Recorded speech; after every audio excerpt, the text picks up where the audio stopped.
Topic अच्छे हैं, फिर इसी में हमें टॉपिक स्टडी करना है।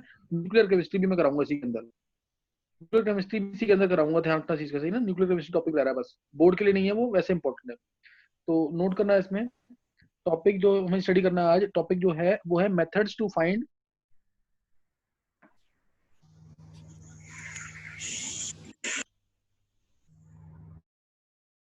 Methods to find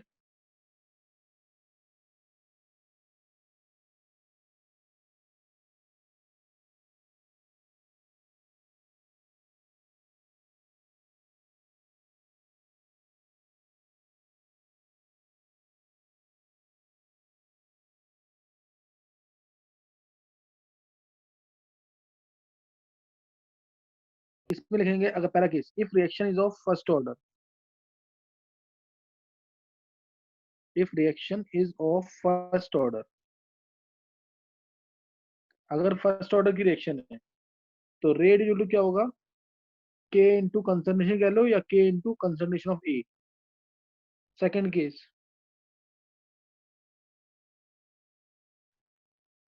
if reaction is of second order, same चीज बिल्कुल, if reaction is of second order तो रेट आ जाएगा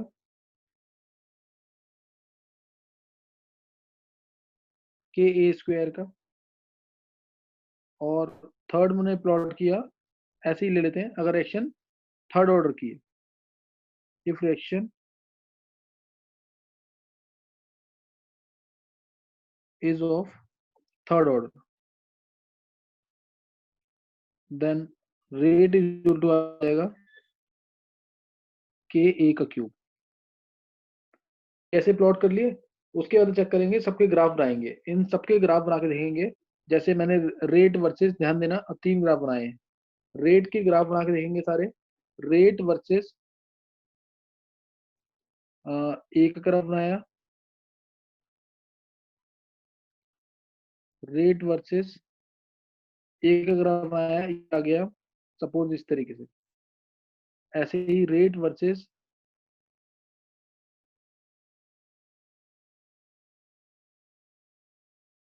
ए स्क्वायर का ग्राफ बनाया, तो ये आ गया सपोज,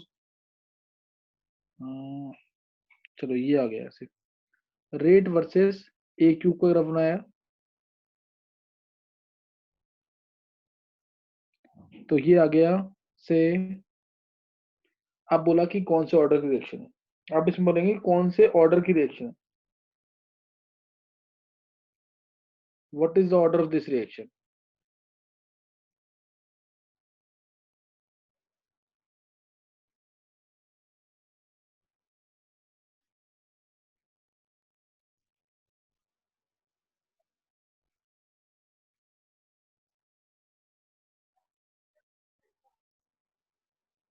बोलो कौन से ऑर्डर की रिएक्शन होगी।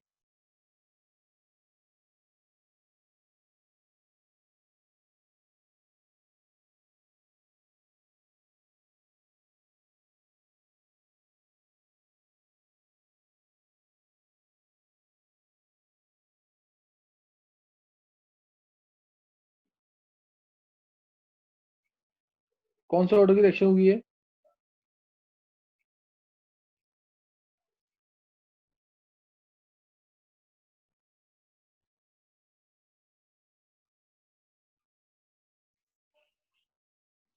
लक्ष्य, दक्ष, पर्यंत,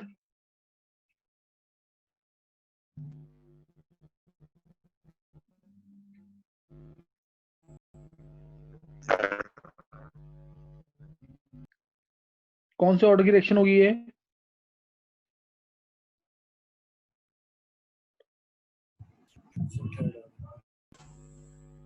आवाज कौन बोल रहा है, आवाज नहीं आ रही है।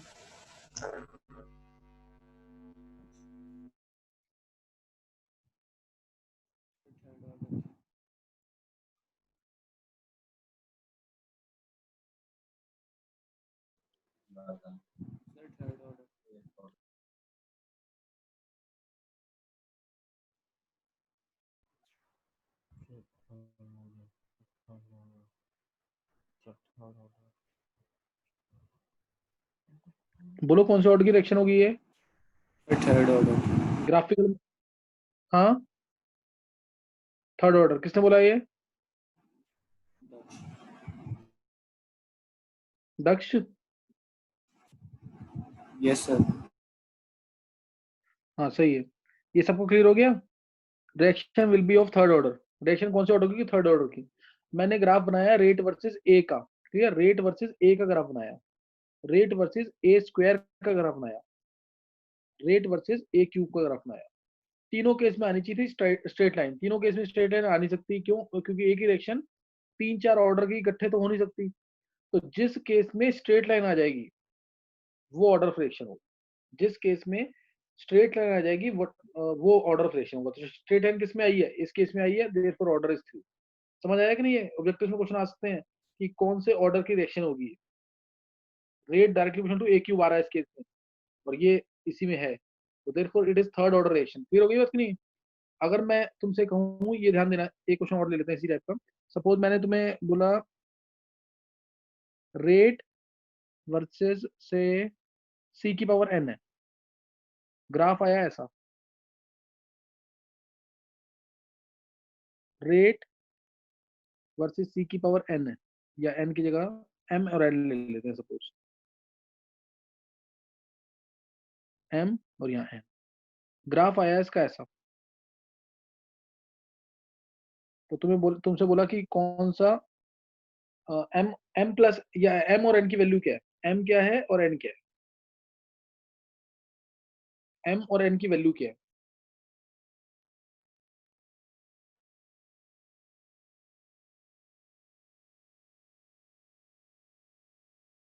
बोलो एम और एन की वैल्यू क्या होगी?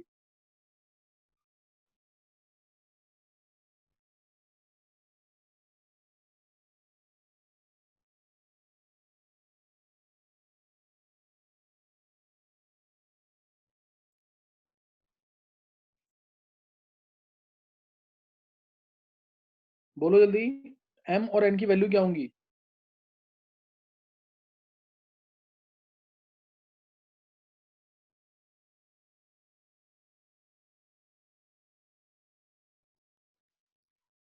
पर्यंत।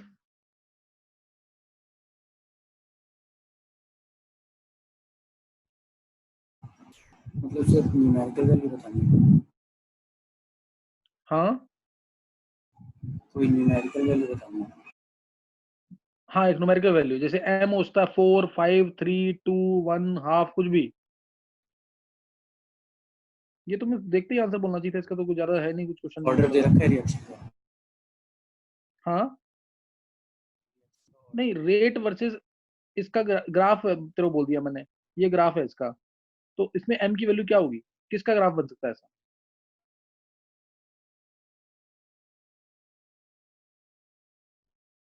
एम की जो वैल्यू होगी वही ऑर्डर डिसाइड कर देगा ना।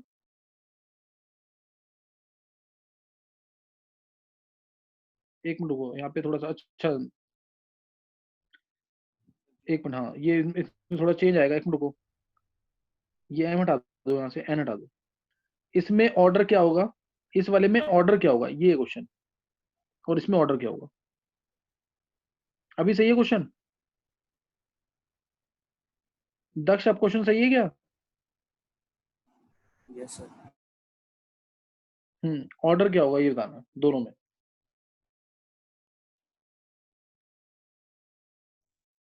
तो खुशी बोलो खुशी।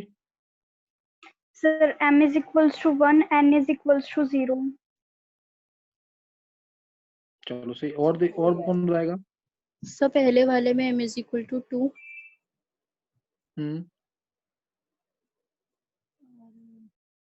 और दूसरे में?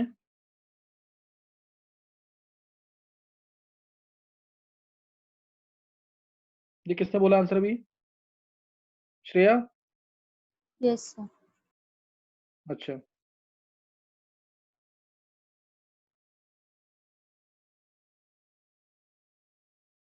सर दूसरे में 1/2। हाँ सही है बिल्कुल, ये दक्ष का सही है। एम एम है 2, एम 2 है और एन हाफ होगा। तुम्हें बहुत छोटी सी बात है, ये पता होनी चाहिए सबको, कि अगर मैं बोलता हूँ y square is equal to 4ax, ये पैराबोला की फॉर्म होती है। Y square is equal to 4ax, तो ये पैराबोला बनता है हमारा एक्स एक्सिस के लॉन्ग, ये पैराबोला बनता है हमारा एक्स एक्सिस के लॉन्ग, इस तरीके से ये ऐसे बनता है। बस इतना पता होना चाहिए तुम्हें, ज्यादा डिटेल में जाना ही नहीं है। और x square is equal to 4ay अगर है, नेगेटिव पॉजिटिव बाद में देखेंगे, तो ये पैराबोला बनेगा हमारा वाई एक्सिस के लॉन्ग। तो ये वाला पैराबोला किसको रिजेंबल कर रहा है? एम वाला, ऑर्डर एम वाला पैराबोला किसको रिजेंबल कर रहा है? X square is equal to 4ay को, x square is equal to 4ay को रिजेंबल कर रहा है, यानी सी की पावर 2 आनी चाहिए, तभी ग्राफ बनाइए। सी की रेट, यानी इस केस में रेट जो है के इंटू सी का स्क्वायर रहा होगा, तभी रेट वर्सेस सी का ग्राफ बनेगा ना। ये वाई, ये क्या है? रेट क्या है? वाई, और सी क्या है? X square. तो वाई जो के एक्स स्क्वायर आ गया ना, वही एक्स स्क्वायर किसको रिजेंबल कर रहा है ये? इस केस में, इस केस में हमारा आ जाएगा x square equal to 4ay की form, x square equal to 4ay की फॉर्म। और इस केस में क्या आएगा? ये किसको रिजेंबल कर रहा है? इसको। और ये क्या? Y square equal to 4x, y square है और यहाँ एक्स है, तो इसको मैं रूट लगा दूं तो बराबर एक ही बात होगी। वाई क्या आ जाएगा? रूट ऑफ एक्स आ जाएगा ना इसमें। तो थोड़ा सा मैथ्स की फॉर्म लगानी है, और कुछ भी नहीं था इसके अंदर। ये वैसे ही मैंने क्वेश्चन बना दिया है, बस थोड़ा सा मैथ्स लगाना था इसमें, पैराबोला की फॉर्म। तो ये था initial rate, sorry this was graphical method. Next हम स्टडी करेंगे इनिशियल। इस पे क्वेश्चन नहीं आते, चांसेस कम है, लेकिन ग्राफ्स पता होने चाहिए सारे। अब है इनिशियल रेट लॉ मेथड। इसका क्वेश्चन बहुत आते हैं पेपर में, और आजकल नीट में, आईआईटी मेंस में, एडवांस में आ रहे हैं initial rate law method. Initial rate law method है ना, इनिशियल रेट लॉ मेथड। इसमें क्या है, जैसे मान लिया मैंने, सपोज चलो ये दो ले लेते हैं, या दो या तीन ले लेते हैं। ए दो से समझ आएगा ढंग से। ए प्लस बी के प्रोडक्ट, ये रिएक्शन हो रही थी। मेरे को निकालना है रेट लॉ इसका, रेट लॉ निकालना है, यानी ए के रेस्पेक्ट में ऑर्डर क्या होगा, बी के रेस्पेक्ट में ऑर्डर क्या होगा। तो ऐसा क्वेश्चन अगर आता है तो ये मान लेंगे पहले, रेट इज टू आ जाएगा k a raise to alpha b raise to beta. एक तरह से मेरे को अल्फा और बीटा की वैल्यू निकालनी है, क्लियर? अल्फा और बीटा की वैल्यू निकालनी है। तो इसमें हम एक्सपेरिमेंट परफॉर्म करते हैं, एक को कांस्टेंट रख के, एक को कांस्टेंट रख के एक्सपेरिमेंट परफॉर्म करेंगे। जैसे सपोज मेरे को ए के रेस्पेक्ट में ऑर्डर निकालना है, clear? If we have to find order with respect to a, then we will keep b as constant and vary a. तो उसके अकॉर्डिंग रेट को चेक करेंगे कि रेट कितना वेरी कर रहा है। बी को रखेंगे कांस्टेंट, ए को वेरी कराएंगे, तो ए के रेस्पेक्ट में ऑर्डर आएगा। मान लो मैंने बी को रखा constant, B is kept constant, B constant, और ए को कर दिया मैंने ट्वाइस, ए को कर दिया डबल, ए को डबल कर दिया, और चेक किया रेट पे फर्क क्या आ रहा है। रेट आ गया, सपोज रेट आ गया से 16 टाइम्स। रेट कितना आ गया? 16 टाइम्स। तो अब मैं लिखूंगा रेट पहले क्या था ये, अब रेट कितना हो गया? 16 हो गया। और ए किया मैंने ट्वाइस, के तो कांस्टेंट रहेगा, के तो क्या रहेगा? Constant, 2a raise to alpha, और b रेज टू बीटा, वो तो सेम रहेगा एज इट इज, क्योंकि ये कांस्टेंट रखा है मैंने। तो दोनों को डिवाइड कर दो, क्या आ जाएगा? 16 is equal to 2 raise to alpha. तो यहाँ से अल्फा क्या आ जाएगा? 4।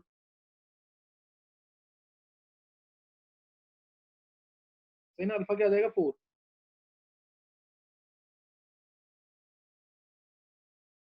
नहीं समझ आई बात? और डायरेक्ट भी देख रहे हैं ना, रेट हो रहा है, मैंने ए को किया डबल, रेट हो रहा है 16 टाइम्स, डबल से 16 कैसे आएगा? 2/4 करके। ये समझ आ गई बात? नहीं है? तो इसी को न्यूमेरिकल्स में अप्लाई करेंगे। अगर मैंने किया, मेरे को बी के रेस्पेक्ट में ऑर्डर निकालना है, बी के रेस्पेक्ट में ऑर्डर निकालना है, तो मैं ए को रखूंगा कांस्टेंट। ये पहला एक्सपेरिमेंट था। अब मैं रखूंगा दूसरे एक्सपेरिमेंट में ए को कांस्टेंट, ए को रखा कांस्टेंट, ए को कांस्टेंट रखा, और हमने किया बी को से 3 टाइम्स, बी को 3 टाइम्स किया, रेट चेक किया, तो रेट आ गया सपोज 9 टाइम्स। तो अब क्या ऑर्डर हो गया? 3 से 9 कैसे बनेगा? 3 से 9 कैसे बनेगा? 3 का स्क्वायर करके। तो order with respect to B क्या आएगा? 2 आएगा। 9r आ गया ना पे, 9r इज इक्वल टू के। अब हमने बी को किया 3 टाइम्स, ए को रखा कांस्टेंट, ए को कांस्टेंट कर दिया, बी को किया 3 टाइम्स रेज टू बीटा। तो डिवाइड करेंगे जब दोनों को, ये इक्वेशन 1 है, इक्वेशन 1, और ये इक्वेशन 3 मान लो, चलो 3 डिवाइड करेंगे, 3/1 करेंगे, तो क्या आ जाएगा? 9। 9 is equal to 3 raise to beta, beta आ गया 2।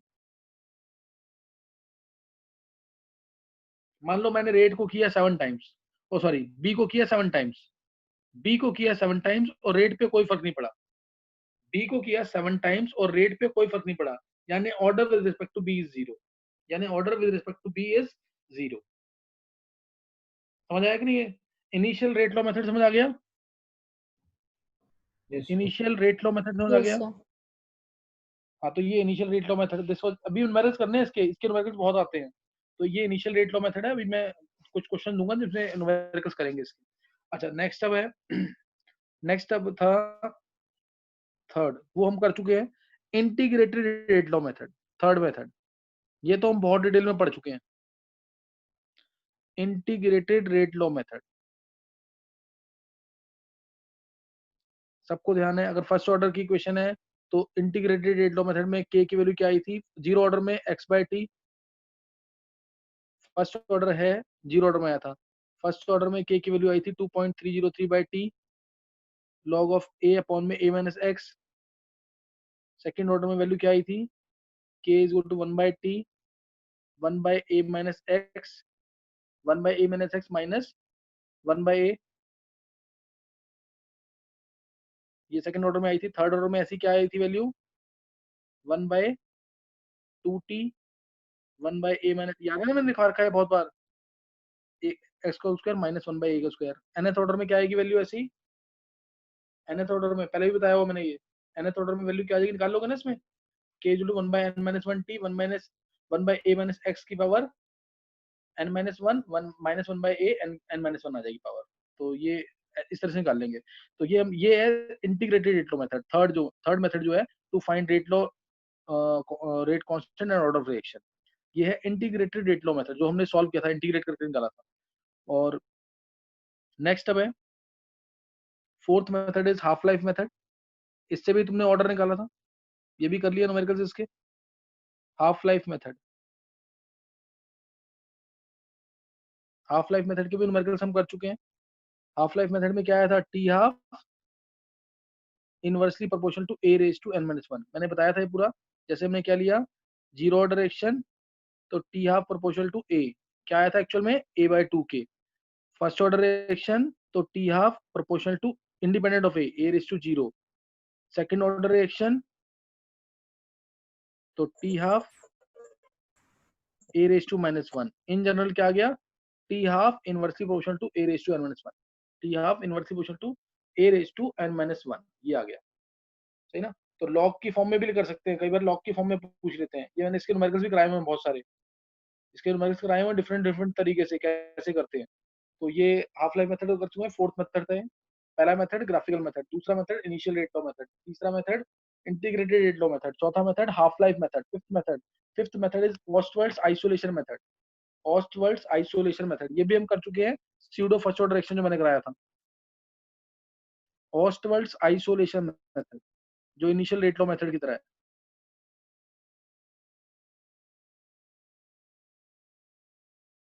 ऑस्टवर्ड्स isolation method, Ostwald's isolation method, इसके अंदर कुछ भी नहीं है, सेम वही चीज है जैसे मैंने लिया ना, एस्टर प्लस H2O,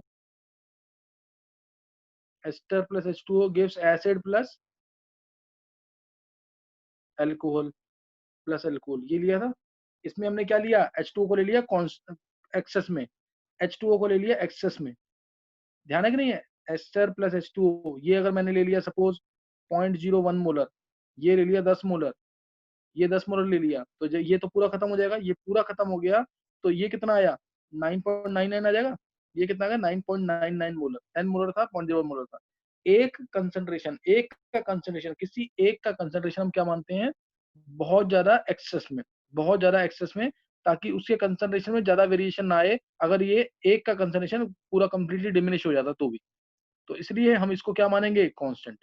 तो एक तरह से इनिशियल रेट लॉ मेथड ही बन गया, एक तरह से क्या बन गया ये, initial rate law method. Rate अब किस पे डिपेंड करेगा, जो रेट होगा रिएक्शन का वो K into ester into H2O होगा, K into ester into H2O, लेकिन H2O का कंसंट्रेशन बहुत ज्यादा है, तो इसमें वेरिएशन आ ही नहीं रहा, एक तरह से इसमें वेरिएशन आ ही नहीं रहा है, तो रेट क्या बन जाएगा यहाँ पे, K इंटू H2O नया कांस्टेंट बन जाएगा, यहाँ पे K की यूनिट्स थी सेकंड ऑर्डर वाली, यहाँ पे जो K डैश बनेगा pseudo first order rate constant, इसकी यूनिट्स होंगी फर्स्ट ऑर्डर वाली। बिकॉज इसका कंसंट्रेशन क्या है, बहुत एक्सेस में, तो रेट यहाँ से नया बन जाएगा k dash into ester, k dash into ester. ये मैंने ले लिया था स्यूडो, याद है कि नहीं है, pseudo unimolecular, pseudo first order reaction. Pseudo first order reaction क्या होती है, ऐसी रिएक्शंस जो फर्स्ट ऑर्डर की होती नहीं है, कुछ कंडीशन में मान लेते हैं हम। वो कंडीशन क्या है, वाटर का कंसंट्रेशन एक्सेस में मान के, वाटर का कंसंट्रेशन एक्सेस में मान के कांस्टेंट कर दिया उसको, उसको कांस्टेंट कर दिया, तो ऐसी रिएक्शन होती है स्यूडो फर्स्ट ऑर्डर रिएक्शन। इनका ऑर्डर 1 होता है, मॉलिक्युलरिटी इसको फिर भी 2 बोलते हैं, बाई मॉलिक्यूलर होती है, बाई मॉलिक्यूलर। तो ये स्यूडो फर्स्ट ऑर्डर रिएक्शन थी, इसका भी न्यूमेरिकल मैंने कराया था, एक क्वेश्चन कराया हुआ इसका। तो ये 5 मेथड्स हैं, ये 5 मेथड्स हैं to find rate law, rate law और rate constant and order of reaction, rate law, order of reaction and rate constant निकालने के लिए तरीके मैंने बता रखे हैं। नेक्स्ट नोट करना है न्यूमेरिकल जो इनिशियल रेट लॉ मेथड के, जो इनिशियल रेट लॉ मेथड के न्यूमेरिकल्स, तो उसमें नोट करेंगे। जैसे क्वेश्चन है, अब क्वेश्चन ये मैं रख कर रहा हूँ यहाँ पे, ये स्यूडो फर्स्ट ऑर्डर रिएक्शन कर लेना जरूरी इंपॉर्टेंट है, पूछते हैं डेफिनेशन इसकी विद एग्जांपल। एग्जांपल इसकी क्या है, hydrolysis of ester, hydrolysis of cane sugar, hydrolysis of ester और हाइड्रोलिसिस ऑफ केन शुगर। तो अब हम क्वेश्चन कर रहे हैं इनिशियल रेट लॉ मेथड के ऊपर। मैं बस बेसिक सिखा दूंगा, बाकी तो बहुत अच्छे से क्वेश्चन बनते हैं इसके ऊपर, क्वेश्चन करेंगे तो देखेंगे। सपोज दे रखा है तुम्हें 2a प्लस b2 गिव्स, ये बहुत कॉमन न्यूमेरिकल है ये, 2a plus b2 gives 2ab। और यहाँ दे रखा है, ध्यान देंगे, rate of disappearance of, disappear क्या हो रहा है, B2, यहाँ दे रखा है rate of disappearance of B2, rate of disappearance of B2, एक कॉलम ये, दूसरा कॉलम में कंसंट्रेशन दे रखा है A का, तीसरे कॉलम में दे रखा है कंसंट्रेशन B2 का, तीसरे कॉलम में कंसंट्रेशन दे रखा है B2 का, और अब रेट दे रखा है, rate of disappearance of B2 दे रखा है 1.8 इंटू 10⁻³ एनसीईआरटी में भी दे रखा है न्यूमेरिकल ऐसे, मोलर में है ये ध्यान रखना, मोलर में है। नेक्स्ट है 1.08 इंटू 10⁻² मोलर में, 5.4 इंटू 10⁻³ मोलर में। कंसंट्रेशन दे रखा है ए का 0.015, 0.09, 0.015 मोलर में, और दे रखा है B2 का कंसंट्रेशन 0.15, 0.15 और 0.45, ये दे रखे हैं कंसंट्रेशन ए के और B2 के, ए के और B2 के। और निकालना क्या तुम्हें, निकालना है तुम्हें इसके अंदर order of reaction, order of reaction and rate of formation of AB। Order of reaction निकालना है तुम्हें, निकालना क्या, order of reaction, order of reaction निकालना है,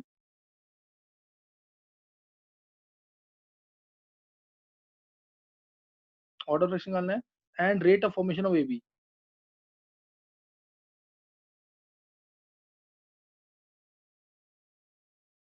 formation of AB, order of action, rate of formation of AB when A is equal to, when concentration of A is equal to 0.02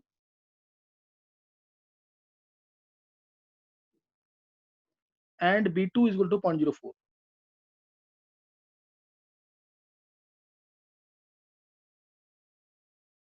B2 is equal to 0.04 mole, 300 kelvin temperature है, 300 kelvin temperature at 300 kelvin, ये निकालेंगे, check करो उसको, ये एक complete question है।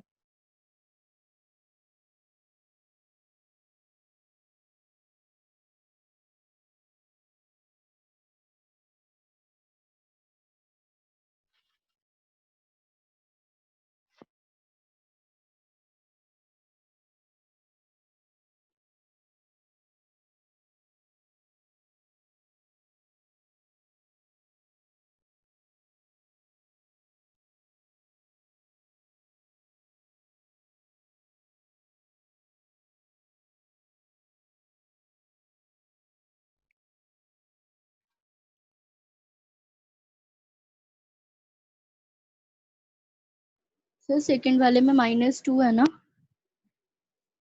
Second वाले में सर हाँ 10 to -2, the power, okay sir, सही -2।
ऑर्डर 2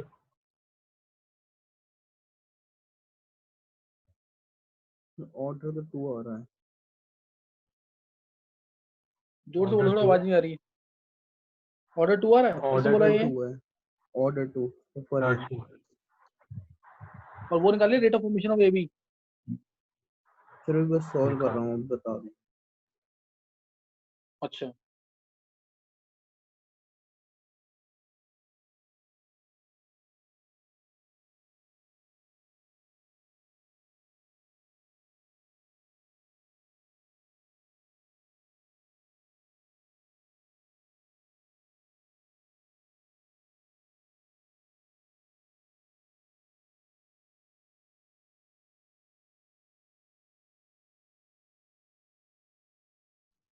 सर मैं बताऊं? कौन बोल रहा है? सर नीलेश। हाँ नीलेश बोल। 1.28 इंटू 10 की पावर -3। 1.28 इंटू 10⁻3। चलो अब देख लेते हैं, एक बार देख लेते हैं कैसे करना है इसको। सपोज इसमें ध्यान देना, इसमें पहले तो इक्वेशन लिख लेंगे। बोर्ड में कैसे करना है ध्यान देना, बिल्कुल इसी तरह से करके आना है बोर्ड में। रेट मान लेंगे k into A raise to alpha B to raise to beta, ऐसे ही मान के करना है, ध्यान रखना चीज का। ये कर लिया। अब तीनों वैल्यू, तीन इक्वेशन बन जाएंगी यहाँ पे वैल्यू पुट करने के बाद। 1.8 into 10⁻³ is equal to k into 0.015 raise to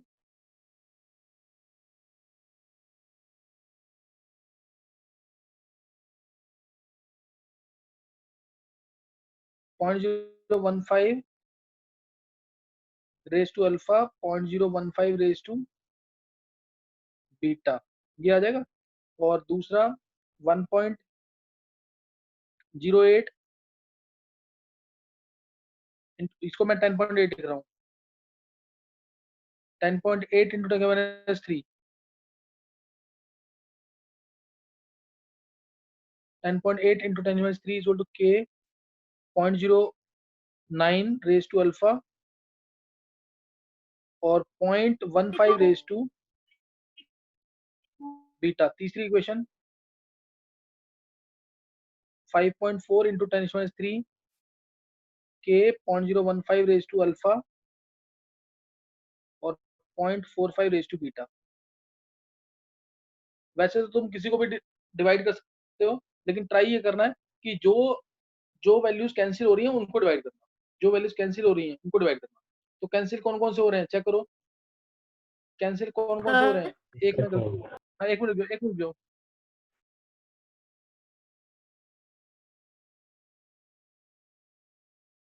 cancel अब देखो कौन कौन से हो रहे हैं। पहली और दूसरी को डिवाइड करेंगे, पहली और दूसरी को, पहली और तीसरी को। देखो एक कैंसिल हो रहा है ना, नहीं तो हमें वैल्यू पुट करनी पड़ती है, एक में से वैल्यू निकाल के दूसरे में पुट करेंगे अगर कैंसिल नहीं हो रही तो। अगर मैं 1/2 करता हूँ, ध्यान देंगे, अगर मैं 1/2 करता हूँ, 1/2, तो 1/2 क्या आएगा, 1/6 आ जाएगा। 1/6 is equal to 1/6 raise to alpha. Check करो एक बार,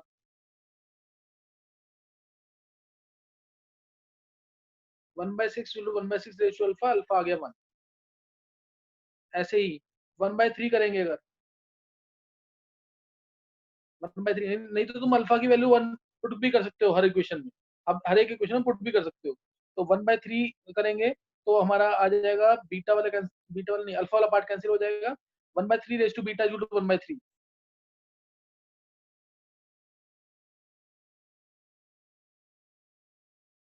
बीटा आ गया 1, बीटा आ गया यहाँ से 1। समझ आई बात कि नहीं है? बीटा क्या आ जाएगा ऐसे 1। तो बीटा 1 आ गया, अल्फा 1 आ गया। इससे अब किसी इक्वेशन में पुट करके के की वैल्यू निकल जाएगी, किसी इक्वेशन में पुट करके के की वैल्यू निकल जाएगी कि नहीं, के की वैल्यू आ जाएगी इससे। और उसके बाद देखेंगे, ये यहाँ तक नोट कर लिया सबने, सबको समझ आ गया कि नहीं है? के की वैल्यू कितनी आई है नीलेश, बोल के की वैल्यू कितनी आई थी? 0.8 0.08 0.08।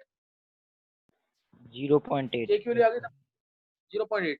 चलो के की वैल्यू आ गई 0.8, 0.8 आ गई के की वैल्यू। यूनिट पुट कर लेना, यूनिट आएंगी इसमें सेकंड ऑर्डर वाली, क्योंकि अल्फा भी 1 है बीटा भी 1 है। सेकंड ऑर्डर वाली यूनिट आएंगी molar inverse molar inverse second inverse, molar inverse second inverse वाली यूनिट आ जाएंगी इसमें। के की वैल्यू आ गई। अब रेट लिखेंगे, ध्यान देना। अब इससे रेट जो निकाल लेंगे के ए बी करके, के इंटू ए का कंसर्वेशन इंटू बी टू का कंसर्वेशन, सर इससे रेट आ जाएगा। हाँ बोलो। सर वो अक्षय वेटिंग है। अक्षय, अरे सारा गड़बड़ हो जाएगी।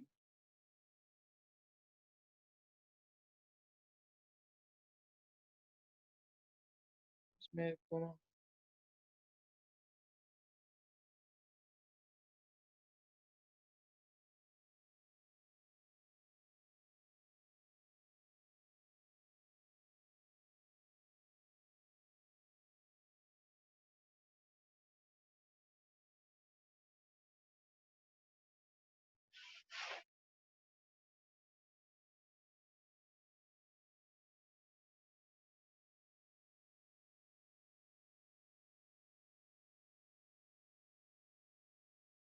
हाँ, अब इससे के की वैल्यू आ जाएगी।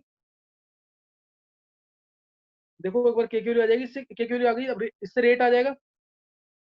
रेट आने के बाद ध्यान देना, रेट आ जाएगा। रेट की वैल्यू कैसे निकालेंगे? के हमने निकाल लिया 0.8, के हमने निकाल लिया 0.8, और ए और बी ये दे रखे हैं, ए 0.02 और बी 0.04, रेट आ गया।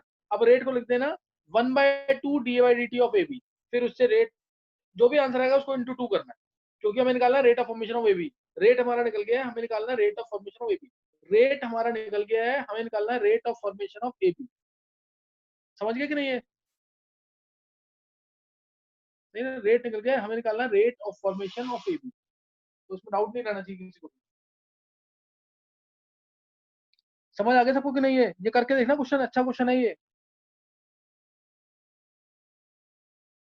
ये करके देखना, ये अच्छा क्वेश्चन है बहुत।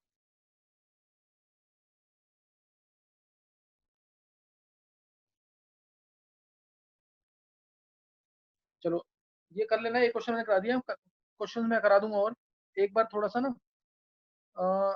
थ्योरी सुन लेंगे जरा, 5 मिनट के लिए थ्योरी सुनेंगे, कोलिजन थ्योरी, जो हमारा लास्ट टॉपिक है इसका। इसके न्यूमेरिकल्स बहुत इंपॉर्टेंट है, पेपर में जरूर आते हैं। पहली लाइन सबसे इंपॉर्टेंट है इसकी, जो ऑब्जेक्टिव में पूछा जाता है। It is valid only for by molecular reaction, यानी दो रिएक्टेंट है तो ही ये वैलिड है। वैलिड ओनली, ये इंपॉर्टेंट क्वेश्चन है जो पूछते हैं ऑब्जेक्टिव्स में। Valid only for by molecular reactions, ये बाई मॉलिक्यूलर रिएक्शंस के लिए वैलिड है। अब इस थ्योरी ने माना था, इस थ्योरी की सबसे बड़ी लिमिटेशन थी कि इसने माना था एटम्स को स्फीयर फॉर्म में। एटम्स को माना इसने स्फीयर फॉर्म में, और इसने बोला कहीं से भी कोई भी आएगा ना रिएक्टेंट, दूसरा रिएक्टेंट आएगा अटैकिंग एजेंट, तो उसमें कहीं से भी अटैक कर सकता है, और सारी कोलिजन इफेक्टिव है। जितनी भी कोलिजन है सब इफेक्टिव है, और हर एक कोलिजन प्रोडक्ट बना सकता है, हर एक कोलिजन प्रोडक्ट बना सकता है। इसके अकॉर्डिंग ये था ऐसा कुछ, सही ना? जितनी भी कोलिजन हो रही है सब इफेक्टिव होंगी, क्योंकि एटम क्या है, स्फेरिकल फॉर्म में। तो ये इसकी सबसे बड़ी लिमिटेशन थी, ये ट्रू नहीं था, ये फॉल्स थी स्टेटमेंट। इसने एटम को स्फेरिकल माना था, तो ये ध्यान रखना इसके अंदर। उसके बाद अब है इसके अंदर टर्म्स है, कुछ टर्म्स नोट करेंगे। कोलिजन फ्रीक्वेंसी, पहली टर्म, कोलिजन फ्रीक्वेंसी क्या होती है?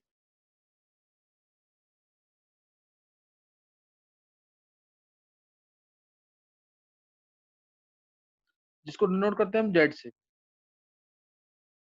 जेड से नोट करते हैं कोलिजन फ्रीक्वेंसी को। यानी एक सेकंड के अंदर एक यूनिट वॉल्यूम में कितनी कोलिजन हो रही है। कोई एक यूनिट वॉल्यूम ले लिया मैंने, इस इसके अंदर मॉलिक्यूल्स की, ये मॉलिक्यूल है ये मॉलिक्यूल है, इन दोनों की कितनी कोलिजन हो रही है एक सेकंड के अंदर, जितने भी मॉलिक्यूल्स है, टोटल कोलिजन कितनी हो रही है। Number of collision taking place per unit volume per second, number of collision taking place per unit volume per second, ये है number of collision taking place per unit volume per second. याद रखना, ये मैंने जो डेफिनेशन बोला, number of collision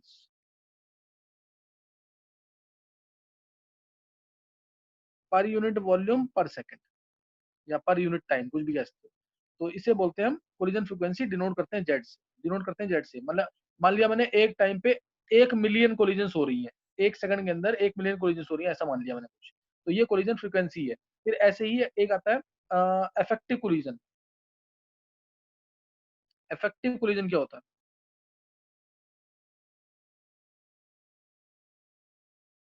effective collision, effective collision वो होगा जो हमें एनर्जी दे दे, कितनी? कितनी जो रिएक्शन होने के लिए चाहिए, जो रिएक्शन होने के लिए एनर्जी दे दे, जितनी मतलब सफिशिएंट एनर्जी प्रोवाइड कर दे ताकि रिएक्शन हो सके, ताकि प्रोडक्ट्स बन सके, सफिशिएंट एनर्जी प्रोवाइड कर सके ताकि प्रोडक्ट्स बन सके, तो वो होता है effective collision, which provides sufficient energy for the reaction to take place, वो होती है effective collision which provides sufficient energy for reaction to take place। मैंने क्या बोला इधर, 1 मिलियन कोलिजन हो रही हैं, 1 मिलियन मतलब 10 की पावर 6, 1 मिलियन कोलिजन हो रही है 10 की पावर 6, 10 की पावर 6 कोलिजन हो रही है।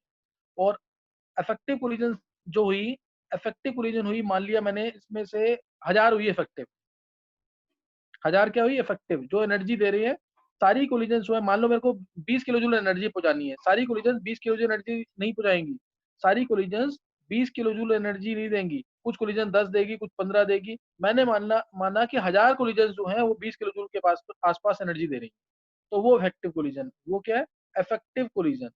तो जरूरी नहीं है कि ये इफेक्टिव कोलिजन हो गई तो भी प्रोडक्ट बनेगा, तो भी प्रोडक्ट बन जाएगा, उसके लिए एक फैक्टर और है, एक फैक्टर और है ओरिएंटेशन फैक्टर, प्रॉपर ओरिएंटेशन, ये बहुत इंपॉर्टेंट है। क्वेश्चन आता है ऑब्जेक्टिव बोर्ड में 1 मार्क में, बोलेगा इफेक्टिव कोलिजन हो रही है, बोलेगा इफेक्टिव कोलिजन हो रही है, then also reaction is not taking place, तो उसके लिए एक फैक्टर होता है ओरिएंटेशन फैक्टर, ओरिएंटेशन और प्रोबेबिलिटी और स्टीरी फैक्टर, और स्टीरी फैक्टर। अगर मॉलिक्यूल्स प्रॉपर्ली ओरिएंटेड नहीं है तो भी कोलिजन नहीं, तो भी प्रोडक्ट नहीं बनेगा। 1000 कोलिजन हुई, 1000 के 1000 इफेक्टिव, 1000 कोलिजन हुई, 1000 की 1000 इफेक्टिव, उसमें